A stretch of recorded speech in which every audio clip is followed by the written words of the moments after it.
Hello friends, मैं हूं सन्मय प्रकाश और आप देख रहे हैं यूट्यूब चैनल सरकारी जॉब न्यूज़।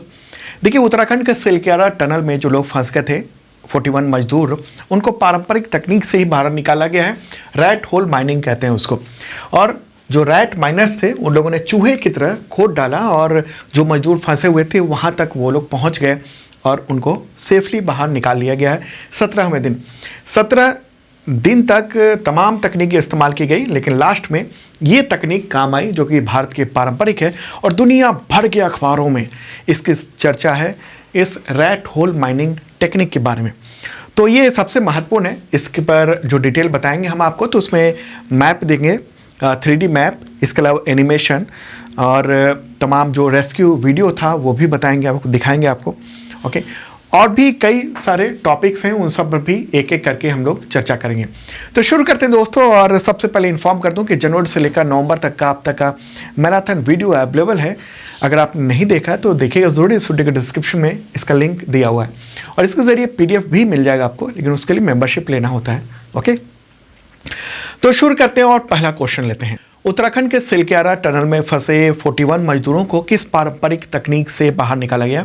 आंसर का रैट होल माइनिंग, ये एक टेक्निक है, उसके ज़रिए निकाला गया। देखिए, वैसे तो बहुत सारी टेक्निक इस्तेमाल की गई थी, लेकिन फाइनली यही काम आया। यानी बड़ी बड़ी मशीनें फेल हो गई थी, वहाँ पर सिर्फ 6 रैट माइनर्स ने कुछ और लोगों की मदद से मात्र 28 घंटे में खोद डाला चूहे की तरीके से, और जो मजदूर थे फंसे हुए उनको सुरक्षित बाहर निकाल लिया। ठीक है, वैसे टोटल 17 दिन लगे हैं। तो इस सुरंग के बारे में भी जानते हैं, सिलक्यारा दंडल गांव जो सुरंग है उसके बारे में। और ये मजदूर हैं जो बाहर निकलने के बाद, ये फोटोग्राफ देख रहे हैं, तिरंगा हाथ में है। ओके, तो मैप के ज़रिए इस चीज़ को समझते हैं। ये तो रहा प्यारा भारत अपना, और यहाँ पर रेड कलर में वो दिख रहा है उत्तराखंड। तो उत्तराखंड में उत्तरकाशी एक ज़िला है और वहीं पर इस जगह पर ये टनल है, उसका नाम है सिलक्यारा टनल, या कहें सिलक्यारा दंडल गांव सुरंग। ठीक है, और भी नाम से इसको जाना जाता है, सिलक्यारा बंद टनल के नाम से भी जाना जाता है। और एक बार और नज़दीक ले चलते हैं और वहाँ चलते हैं टनल के जो जहाँ पर लोग फंसे थे, मतलब जहाँ से उसका एंट्री पॉइंट है, वहाँ इसी जगह पर ये एंट्री पॉइंट है और यहीं पर लोग फंसे थे। ये जो टनल है वो करीब 4.5 किलोमीटर लंबा है और चारधाम ऑल वेदर जो रोड परियोजना है उसका हिस्सा है, और ये 4 पवित्र हिंदू स्थलों को जोड़ता है। और ये राष्ट्रीय राजमार्ग 134 के यमुनोत्री छोर पर स्थित है। ठीक है, तो ये है। अब ये देखिए, यहाँ पर ये उसका एंट्री पॉइंट है, ये वाला हिस्सा, और यहीं से सारी कार्रवाई जो है ना वो आगे की हुई है। और इस तरीके से हुआ ये था, आपको मैं दिखा देना चाहता हूँ ये ग्राफिक्स, कि सिलक्यारा जो टनल है वहाँ जो खुदाई हुई उसका वो टनल बनता चला गया, और फिर ये आगे जो बरकोट इलाका है वहाँ पर ये बंद है। मतलब ये खुदाई चल ही रही थी, इस टनल को बनाने का काम चल रहा था, लेकिन इसी दौरान क्या हुआ कि एक दुर्घटना हुई और इस जगह पर आप समझिए कि अचानक भूस्खलन हो गया। ठीक है, तो अचानक जो भूस्खलन हुआ तो ये एक बहुत बड़े इलाके में यहाँ से यहाँ तक पूरा मामला जो है ना वो जाम हो गया, और यहाँ 41 जो मजदूर थे वो फंस गए थे। अब यहाँ से यहाँ तक कैसे पहुँचा जाए वो एक समस्या थी। एक काम तो ये किया गया था कि यहाँ से और यहाँ तक एक पाइपलाइन डाली गई थी जो छोटा था, करीब 6 इंच के आसपास का, ताकि ऑक्सीजन और जो ज़रूरी पानी है, भोजन है, वो सब पहुंचाया जा सके। लेकिन जो मजदूर हैं उनको निकालने के लिए एक बड़े टनल की ज़रूरत थी। मतलब सुरंग तो है लेकिन उसमें भी पाइपलाइन डालने की ज़रूरत थी, तो उससे ठीक है। और ये इस तरीके का था और बड़ी समस्या आई। आगे बताते हैं कि कैसे कैसे क्या समस्या है। ये संक्षेप में सबसे पहले ये जान लेते हैं कि किस सुरंग में फंसे थे। तो उत्तराखंड के उत्तरकाशी जिले के सिलक्यारा टनल में, ये ब्रह्मखाल यमुनोत्री नेशनल हाईवे पर निर्माणाधीन है। सुरंग में भूस्खलन कब हुआ था? तो ये हुआ था 12 नवंबर को, दीपावली के दिन सुबह 5:30 बजे। जिस दिन आप दीपावली मना रहे थे उस दिन ये लोग वहाँ फंस गए थे। कितने मजदूर? 41 मजदूर कब निकाले गए? तो 28 नवंबर की देर शाम को निकाले गए, करीब 7 बजे के आसपास। कौन सी पारंपरिक तकनीक काम आई? तो रैट माइनिंग, क्या कहें, रैट होल माइनिंग। ठीक है। और रैट माइनर्स को आप देख लीजिए, ये रैट माइनर्स है तो कुछ के पैरों में तो चप्पल है, जूते भी नहीं है। उतनी ठंड के हालात है वहाँ पर उत्तराखंड में, बर्फबारी तक की स्थिति थी वहाँ पर, इतनी ठंड है लेकिन ये चप्पल पहने हुए हैं वहाँ पर। ओके, तो अब बात कर लेते हैं कि रैट होल माइनिंग है क्या। रैट का मतलब क्या होता है? चूहा, और होल का मतलब छेद, और माइनिंग का मतलब खुदाई। तो साफ है कि छेद में घुसकर चूहे की तरह खुदाई करना, ठीक है। अब ये अंदर एक व्यक्ति गया और वो चूहे की तरह अंदर खुदाई कर रहा है और वहाँ से लोगों को निकाल रहा है, ठीक है। ये तमाम वीडियोस आप देख रहे हैं। तो अब क्या है कि जो खुदाई जो होती है ना, चूहे की तरह से जो खुदाई हो रही है वो कैसे हो रही है? उसमें होता है कि पतला छेद किया जाता है पहाड़ में घुसने के लिए, और उसमें कुदाल, तसला और एक छोटी सी गाड़ी होती है, मतलब कि ट्रॉली होती है, और उससे फिर मलबा निकालने का काम करते हैं ये लोग। और मास्क वास्क लगाए रखते हैं, और एक पाइपलाइन भी लेके जाते हैं गैस के लिए, ताकि वो उनको ऑक्सीजन भी मिलती रहे। और आमतौर पर कोयले की माइनिंग होती है, और ये झारखंड, छत्तीसगढ़ में भी इस्तेमाल होता है, लेकिन मेघालय में बहुत ज़्यादा होता है। वहाँ पर ये इस तरीके से रैट होल माइनिंग करते हैं और घुसते जाते हैं और वो खुदाई करते जाते हैं। ये हाथ में जो आप देख रहे हैं इससे, या फिर एक छोटी सी मशीन होती है, कटर होता है, उससे होल करते जाते हैं और छोटे छोटे होल करते हैं, और उस होल से घुसते चले जाते हैं, छेद से आगे बढ़ते चले जाते हैं। लेकिन ये जो रैट होल माइनिंग है वो ख़तरनाक होता है, और इसलिए कई बार इसको बैन किया जा चुका है। रैट होल माइनिंग के साथ चुनौती भी है, सुरक्षा, पर्यावरण को नुकसान भी होता है। रैट होल माइनिंग भारत में बड़े पैमाने पर अनरेगुलेटेड तरीके से होता है, और उनके पास प्रॉपर सेफ्टी किट होती नहीं है आमतौर पे, ठीक है। इससे पहले, कुछ साल पहले की बात है, मेघालय में एक रैट होल माइनिंग के दौरान ही वहाँ पर जो लोग थे वो डूब गए थे, पानी में फंस गए थे। ये देखिए आप, इस तरीके से मेघालय में क्या हुआ कि वो रैट होल माइनिंग कर रहे थे, और माइनिंग करते हुए यहाँ गए, और अचानक रिवर से पानी जो लीक कर गया, और उसमें कई सारे मजदूर यहाँ फंस गए थे। तो उसके बाद से रैट होल माइनिंग को बैन कर दिया गया था भारत में, ठीक है। लेकिन इस बार जो है ना, वही काम आया रैट होल माइनिंग का। यहाँ पर कुछ बातें लिखी भी हुई हैं जो मैंने आपको बताई हैं, ठीक है। अब डे बाय डे जो घटना हुई है उसको भी एक बार हम लोग कवर कर लेते हैं, देख लेते हैं कि क्या क्या हुआ है, ताकि ये चीज़ों को समझ में आ जाएगा। और चूंकि सबसे ज़्यादा चर्चा रही है, इसलिए एग्जामिनेशन के पॉइंट ऑफ व्यू से ये बहुत ही ज़रूरी है। देखिए, हुआ ये था, घटना है 12 नवंबर की, दीपावली दिन सुरंग का एक हिस्सा ढह गया था, और उसके बाद NDRF, SDRF और BRO यानी बॉर्डर रोड ऑर्गेनाइजेशन, तो वो सारी एजेंसियां वहाँ पर काम कर रही थी, और एयर कंप्रेस्ड पाइप के माध्यम से मजदूरों तक ऑक्सीजन, खाना वगैरह पहुँचाया जा रहा था। 13 नवंबर को क्या हुआ कि मलबा लगातार गिरता रहा वहाँ पर, और टनल में करीब 60 मीटर तक फैल गया। अब ये 60 मीटर तक फैल गया, आप सोच सकते हैं 60 मीटर कितना ज़्यादा होता है। फिर 14-15 नवंबर को ये हुआ कि अत्याधुनिक अमेरिका की ऑगर मशीन, ऑगर नाम है, उसको लाया जाए। तो प्लेन से, हवाई जहाज़ से उसको ले जाएगा वहाँ पर पास के एयरपोर्ट तक, और फिर वहाँ से सुरंग के स्थल तक पहुँचाया गया। मलबे की ड्रिलिंग की गई, लेकिन हुआ ये कि इतना ज़्यादा कंपन था यहाँ पर, ड्रिलिंग होती थी और उसके बाद और गिर जाता था मलबा, ठीक है। चटकने की आवाज़ आने लगी, मतलब वहाँ पर चट्टानें थी, तो इस वजह से काम को रोकना पड़ा। फिर 19 और 20 नवंबर को हुआ कि पहाड़ के ऊपर से ही तय कर दिया गया कि ऐसा करते हैं कि पहाड़ के ऊपर से, यानी यहाँ से जहाँ भी फंसे हुए 90 मीटर का फासला होगा, और इस तरह से हम खुदाई करेंगे और यहाँ से निकाल लेंगे, ठीक है। उस पर भी काम हुआ, लेकिन वो बड़ा ही खतरनाक था। फिर 21 से 26 नवंबर तक फिर ये जब ऑगर मशीन थी अमेरिकी, वो जब वो काम कर रही थी, छेद कर रही थी, तो उसका ब्लेड जो है ना वो टूट गया।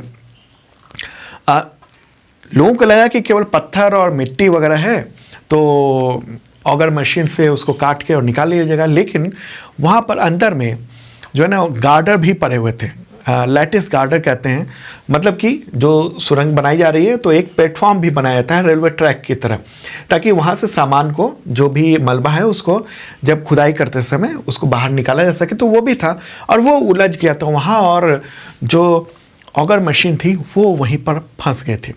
फिर 26 नवंबर को अल्टरनेटिव एग्जिट रूट के लिए भी ड्रिलिंग की गई कि ऐसा करते हैं कि ड्रिलिंग के लिए इस तरफ से इस दूसरी तरफ से हम घुसते हैं और वहाँ से इन लोगों को निकाला जाए, लेकिन वो भी दिक्कत हो गई। फिर क्या हुआ कि कुछ जो ऑगर मशीन थी जो यहाँ से लगी थी ऑगर मशीन, वो जो वहाँ मजदूर थे 10 मीटर तक का फासला बचा हुआ था, ठीक है।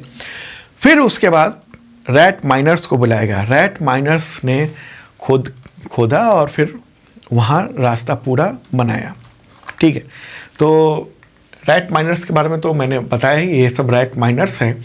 और इस तरीके से हुआ ये, क्या करते हैं ना कि वो खोदते जाते हैं, ओके, और खोद के फिर पाइप को जैसे ही जगह बनी और मशीन से पाइप को आगे बढ़ाया जाता है, ठीक। फिर उन लोगों ने खुदाई की और 2 ही लोग अंदर जाते हैं, और ये बहुत बड़ा नहीं है, इतना कुछ होगा, इतनी चौड़ाई होगी इसकी, और उसी में से निकल रहे हैं। ये देखिए ट्रैक, ये इसी ट्रैक की वजह से, मतलब इस ट्रैक में फंसने की वजह से वो मशीन भी टूट गई थी, ऑगर मशीन का जो ब्लेड था वो। और इस तरीके से ये रैट माइनर्स जो है ना, एक बंदा अंदर है और वो वहाँ से निकाल रहा है। बाद में जब वहाँ तक पहुँच गए रैट माइनर्स, तो उसके बाद इस तरीके से ट्रॉली से खींचकर ये निकाले जा रहे हैं जो मजदूर फंसे हैं, वो सब अभी आएंगे, ये अभी और नज़दीक लाए जा रहे हैं। इस तरीके से समझिए कि वो लेट कर आ रहे हैं, किस तरीके से, ओके। तो ये है रैट माइनिंग का काम, और ये पारंपरिक है, दुनिया भर में इसकी खूब चर्चा हो रही है। और भारत ने ये दिखाया भी है, एक तरह से कह सकते हैं कि जो मजदूर हैं उनके जान की बड़ी कीमत है। भारत में उनको बचाने के लिए मजदूरों को इतना काम किया जा सकता है। तो इस तरीके से ये देख रहे हैं कि उनको निकाला गया है मजदूरों को, ये रैट होल माइनिंग के बाद, और तमाम जो मजदूर हैं वो सब निकाले जा रहे हैं और फिर बाहर ले जाए गए हैं, ठीक है।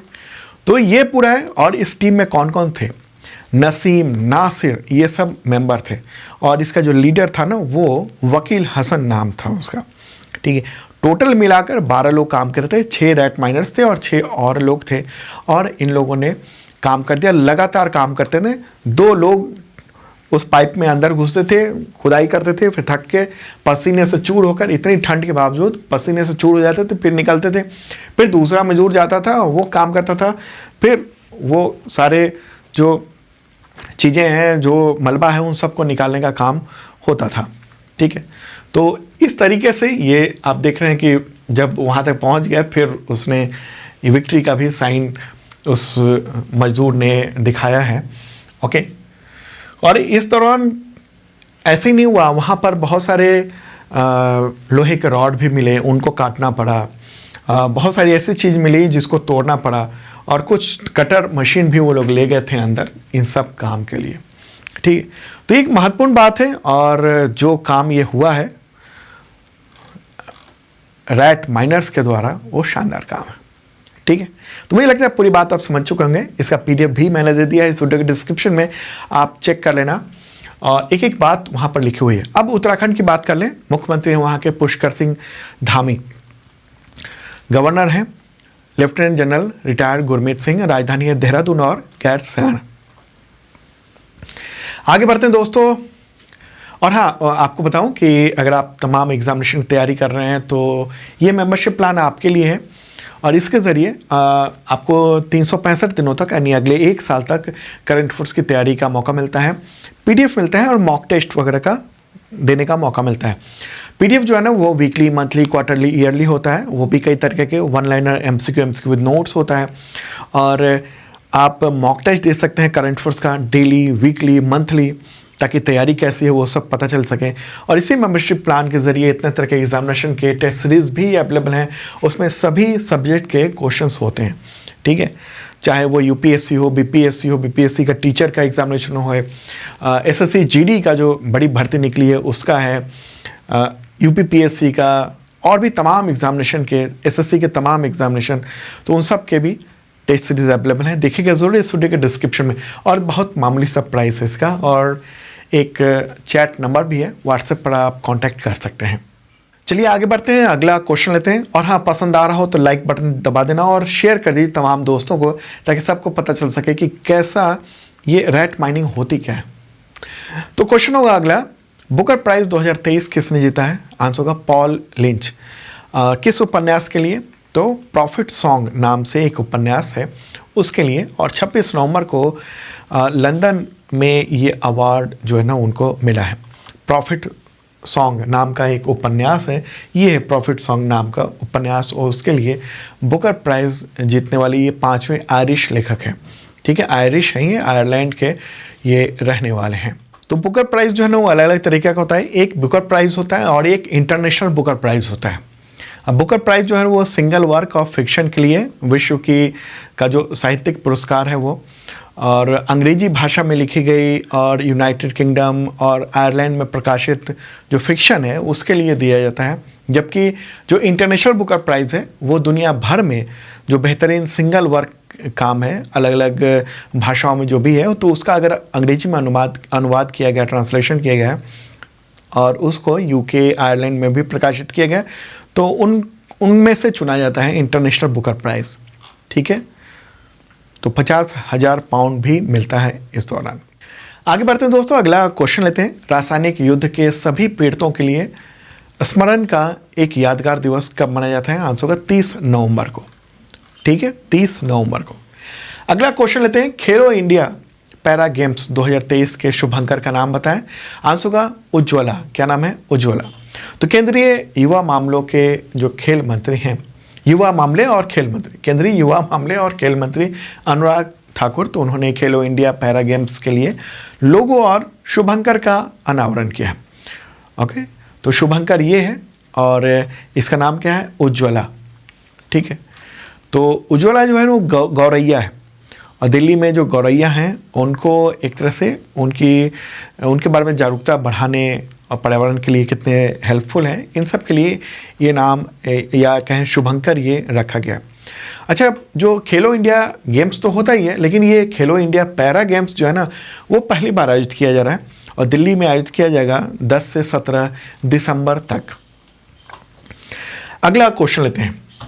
देखिए, ये क्वेश्चन वैसे तो अक्टूबर 2023 का है, लेकिन अक्टूबर के कंटेंट में ये एक टॉपिक छूट गया था। तो मैं ऐसा कोई भी टॉपिक नहीं छोड़ता हूँ जो आपके एग्जामिनेशन में जिसके आने की संभावना हो। ठीक है, तो किसी वजह से ये जो है टॉपिक बना हुआ था लेकिन ये रह गया था, तो मैं ये आज इसको कवर कर दे रहा हूँ और बहुत महत्वपूर्ण है। पूरा देखिए, मैप वगैरह के ज़रिए दिखाएंगे आपको। ठीक है, तो क्वेश्चन ये होगा, सिक्किम में किस घटना की वजह से बाढ़ आई जिससे 1000 लोग बेघर हो गए? कब? अक्टूबर 2023 में। तो आंसर का इसका ग्लेशियर लेक आउटबर्स्ट फ्लड, इसको GLOF भी कहते हैं। यानी जो ग्लेशियर से बना हुआ या ग्लेशियर के पानी या उसके बर्फ़ से बना हुआ जो लेक है यानी झील है, वो अचानक उसका एक हिस्सा फट गया और उससे फ्लड आ गया। ठीक है, ये हुआ इसका आंसर सही। इससे रिलेटेड अगला क्वेश्चन लेते हैं, फिर और डिटेल बताएंगे आपको। तो क्वेश्चन होगा, सिक्किम के किस झील में ग्लेशियर लेक आउटबर्स्ट फ्लड की घटना हुई जिससे हजारों लोगों को नुकसान हुआ? कई लोग मर गए, हजारों लोगों का घर बह गया। आंसर का दक्षिण लोनक झील। क्या नाम है? दक्षिण लोनक झील। तो ये आपको ध्यान में रखना है, दक्षिण लोनक झील। ठीक है, लोहनक झील दक्षिण। न्यूज़ देख रहे हैं आप, उस वक्त का न्यूज़ है। और उसके बाद जो जिस तरीके से वहाँ बाढ़ आई, तो ये देख रहे हैं आप, सेना के बहुत सारे जो वाहन थे, गाड़ियाँ थीं, वो मतलब चकनाचूर हो गए। कुछ जवानों के डेथ की भी खबर थी। ठीक है, तो इस चीज़ को मैप के ज़रिए समझते हैं, वो बेहतर ढंग से आप समझ पाएंगे। तो ये प्यारा भारत रहा अपना। और सिक्किम कहाँ पर है? सिक्किम यहाँ पर है। ये रेड कलर में जो आप देख रहे हैं वो है सिक्किम। और सिक्किम में ही ये चीन से सटी हुई सीमा के मतलब पास में ही ये साउथ लोनक लेक है, ये वाला। ओके, ये वाला जो है ना वो लेक है और ये ग्लेशियर झील है, यानी ग्लेशियर से आया हुआ पानी और उसके बाद यहाँ वो पूरा का पूरा झील जो है ना वो बर्फ बन गई। तो इसी झील में ग्लेशियर लेक आउटबर्स्ट फ्लड की घटना हुई, जिसकी वजह से सिक्किम के 4 जिले तबाह हो गए। तो कैसे घटना हुई ये आपको 2 मैप दिखाना चाहता हूँ मैं, पहले का और बाद का। ये लेक पहले का और ये बाद का लेक देख रहे हैं आप। हुआ ये यहाँ से ये बह गया और फिर फ्लड ये इस तरफ आ गया, और मैप के और बेहतर ढंग से आपको समझाते हैं। तो ये देखिए, अब यहाँ से जो निकला वो फ्लड का पानी, अब ये यहाँ एक नदी है, वहाँ उस नदी में आगे बढ़ा और ये जो झील है वो उत्तरी सिक्किम में 5200 मीटर की ऊंचाई पर है, यानी 17,100 फीट की ऊंचाई पर, काफ़ी ऊंचाई पर है। ठीक है, तो वो जो बाढ़ आई ना उसका पता नहीं चल सका कि बाढ़ वहाँ से, क्योंकि उस इलाके में, इस क्षेत्र में कोई रहता नहीं है। जैसे में वो पानी अचानक से जब बहुत बड़े पैमाने पर पानी रिलीज हो जाता है तो पानी नदी में आया और ये यहाँ पर आ गया, और ये यहाँ से ये तीस्ता नदी इधर से शुरू होती है, ऐसे जो कि बांग्लादेश में चली जाती है, वहाँ मिल जाती है तीस्ता नदी। तो यहीं पर आके और ये जो तीस्ता नदी में मतलब इधर से पानी आकर और यहाँ तीस्ता नदी में, और इसकी वजह से जो वहाँ की राजधानी है गैंगटॉक और कई सारे शहर वो सब पानी से बहुत ज़्यादा प्रभावित हो गए। 88,000 से ज़्यादा लोग प्रभावित हुए, 14 पुल बह गए और इस आपदा को 1 महीने से ज़्यादा हो चुका है, लेकिन झील से अभी भी संभावित खतरा जो है वो बना हुआ है। ठीक है, तो आप ये देखिए इस तरीके से, ये मैप के ज़रिए मुझे लगता है आप पूरी बात समझ रहे होंगे। तो इसकी वजह से कई जल विद्युत परियोजनाएं थीं वो क्षतिग्रस्त हो गई, जैसे 1200 megawatt Teesta 3, 510 megawatt Teesta 5, 500 megawatt Teesta 6। तो ये सब जो जल विद्युत परियोजनाएं हैं वो सब जो है ना वो बुरा हाल हो गया, वो ख़त्म हो गया। ठीक है, और सिक्किम के लोग तीस्ता नदी पर जो भी बांध बन रहे हैं उसके खिलाफ प्रदर्शन भी कर रहे हैं। इसरो ने भी बाढ़ से संबंधित जो फोटोग्राफ जारी किए उसमें पूरा तबाही का पूरा नज़ारा वहाँ पर दिख रहा है। ठीक है, तो एक महत्वपूर्ण बात थी जो कि ये छूट गया था, तो यहाँ मैंने कवर कर दिया है महत्वपूर्ण चीज़ें, तो ये पूरा ध्यान रखना आप, और PDF में भी इसके बारे में पूरा मैंने बताया हुआ है। ठीक है, सिक्किम उसके मुख्यमंत्री कौन है? PS तमांग। ठीक है, गवर्नर कौन है? लक्ष्मण आचार्य, और राजधानी तो गैंगटॉक है। अगला क्वेश्चन लेते हैं, डेविस कप 2023 की विजेता टीम का नाम बताएं। आंसर का इटली। 47 ईयर के बाद डेविस कप जीत लिया है इटली ने, और दूसरे स्थान पर ऑस्ट्रेलिया रहा 28 बार का चैंपियन। फाइनल मैच कहाँ पर हुआ है? स्पेन में आयोजित किया गया था। ठीक है, डेविस कप जो है वो टेनिस टूर्नामेंट है और उसमें टीम खेलती है। ओके, चलिए आगे बढ़ते हैं। अगला क्वेश्चन, अंतर्राष्ट्रीय चीनी संगठन यानी ISO इंटरनेशनल शुगर ऑर्गेनाइजेशन, उसका नया अध्यक्ष वर्ष 2024 के लिए कौन चुना गया है? आंसर होगा भारत, इंडिया बन गया है। और ये अंतर्राष्ट्रीय चीनी संगठन की 63rd जो काउंसिल की मीटिंग थी उसी में इंडिया को अध्यक्ष चुना गया है, और ये इस संगठन का मुख्यालय लंदन में है और वहाँ पर मीटिंग हुई, और इस मीटिंग में भारत की ओर से जो फूड सेक्रेटरी हैं केंद्रीय खाद्य मंत्रालय से संबंधित, तो उनके सचिव संजीव चोपड़ा, उन्होंने इसमें भागीदारी की, हिस्सा लिया।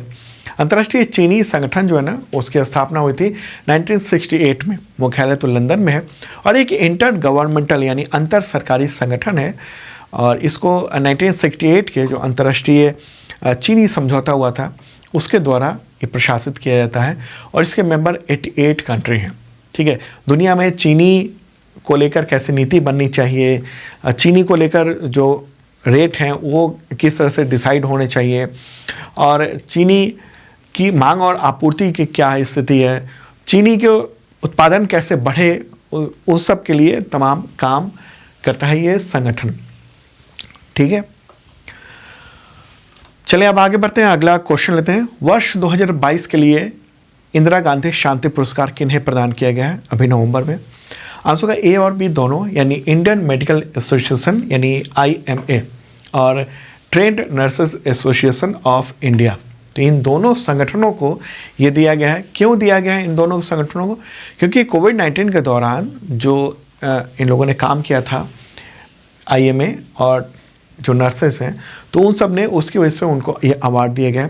ये अवार्ड जो है ना, इंदिरा गांधी शांति पुरस्कार, वो शांति, निरस्त्रीकरण और डेवलपमेंट के लिए किया जाता है। और इस बार समारोह का आयोजन 19 नवंबर को हुआ है और पूर्व राष्ट्रपति हामिद अंसारी ने ये अवार्ड दिए हैं। IMA के अध्यक्ष डॉक्टर शरद कुमार अग्रवाल को और भारतीय जो ट्रेंड नर्स एसोसिएशन है उसके अध्यक्ष प्रोफेसर डॉक्टर रॉय के जॉर्ज को ये सम्मान दिया गया।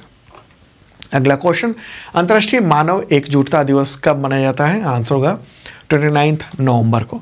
और इसको फिलिस्तीन जनता के प्रति एकजुटता का अंतर्राष्ट्रीय दिवस के रूप में भी कहा जाता है। वर्ष 1977 में इस दिवस को स्थापित किया गया था। संयुक्त राष्ट्र महासभा के दौरान ये दिवस घोषित है। ठीक है, तो दोस्तों ये था इंपॉर्टेंट करंट अफेयर्स। मुझे लगता है आपके एग्जामिनेशन के लिए बहुत काम का होगा, तो शेयर कर दीजिए इस वीडियो को। और जिन लोगों ने सब्सक्राइब नहीं किया है उनसे अपील है ज़रूर करें। अब मिलेंगे कल ताज़ा तरीन कंटेंट के साथ। बाय।